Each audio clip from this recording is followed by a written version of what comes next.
அடுப்பாங்கரை. எல்லோரும் எப்படி இருக்கீங்க?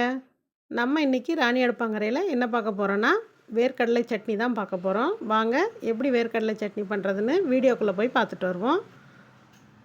நான் முதல்ல அடுப்பை பற்ற வச்சு கடாயை வச்சுக்கிறேன். இதில் ஒரு 150 கிராம் வேர்க்கடலை எடுத்து நான் க்ளீன் பண்ணி எடுத்துருக்கேன். இதை நம்ம வறுத்து எடுத்துக்கலாம்.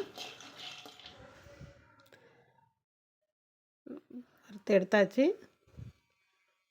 அடுத்ததாக அந்த கடாயிலே நம்ம எண்ணெயை விட்டுக்கலாம்.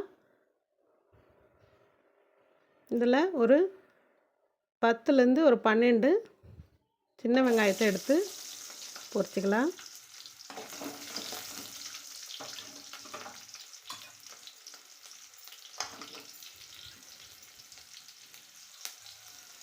இது கூடயே ஒரு 10 பல் பூண்டு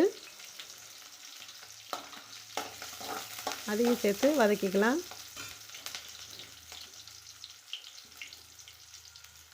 அடுத்ததாக ஒரு 6 காஞ்ச மிளகாய் நான் எடுத்திருக்கேன். காரத்துக்கு தகுந்த மாதிரி நீங்கள் மிளகாய் சேர்த்துக்கலாம்.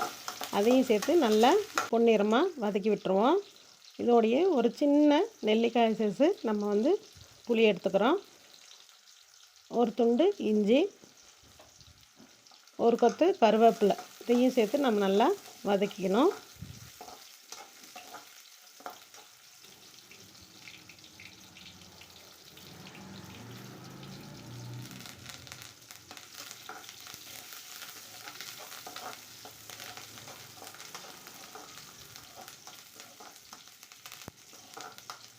இந்த மாதிரி பொன்னிறமாக வதங்க விட்டுட்டு நம்ம ஸ்டவ் ஆஃப் பண்ணி ஆற வச்சுக்கலாம்.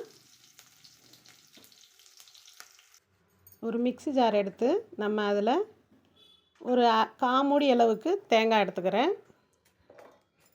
பொடிசாக கீரி எடுத்துருக்கேன். நீங்கள் துருவின தேங்காய் கூட சேர்த்துக்கலாம். 1/4 மூடி எடுத்துருக்கேன். இதோடையே நம்ம வறுத்த வேர்க்கடலையும் சேர்த்துக்கலாம். வறுத்த வேர்க்கடலையே நான் தோல் உரித்து தான் சேர்த்துருக்கேன். அடுத்ததாக இதை நம்ம கொரகொரப்பாக அரைச்சி எடுத்துகிட்டு வந்துடுவோம். பாருங்கள், கொரகொரப்பாக அரைச்சாச்சு. இப்போ நம்ம வதக்கின எல்லா இன்க்ரீடியன்ஸும் போட்டு நம்ம கொஞ்சமாக தண்ணி ஊற்றி அரைச்சி எடுத்து வந்துடலாம்.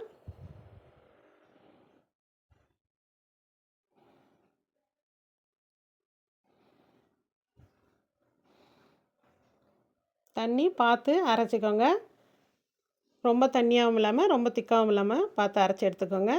பாருங்கள், நல்லா நைஸாக அரைச்சிட்டேன். நான் உப்பு போட மறந்துட்டேன். நெக்ஸ்ட் நான் உப்பு போட்டு இன்னொரு தடவை நான் அரைச்சி எடுத்துக்கிட்டேன்.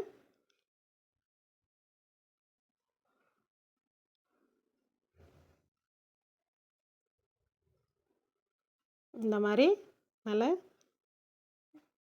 கெட்டியாக அரைச்சி எடுத்தாச்சு. இதை நம்ம ஒரு பவுலுக்கு மாற்றிக்கலாம். இதை நம்ம மிக்ஸி ஜாரை கழுவி எந்த அளவுக்கு நமக்கு கன்சிஸ்டன்சி வேணுமோ அந்தளவுக்கு திக்னஸாக வச்சுக்கலாம்.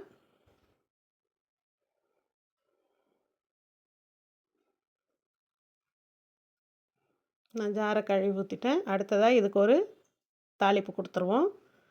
அதே கடாயில் நான் எண்ணெயை ஊற்றிக்கிறேன்.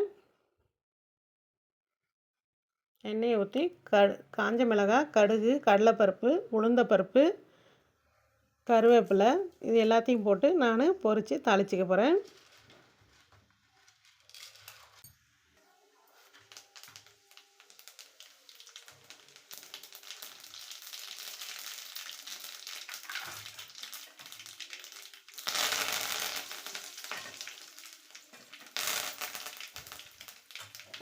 இதை நம்ம வேர்க்கடலை சட்னியில் ஊற்றிக்கலாம்.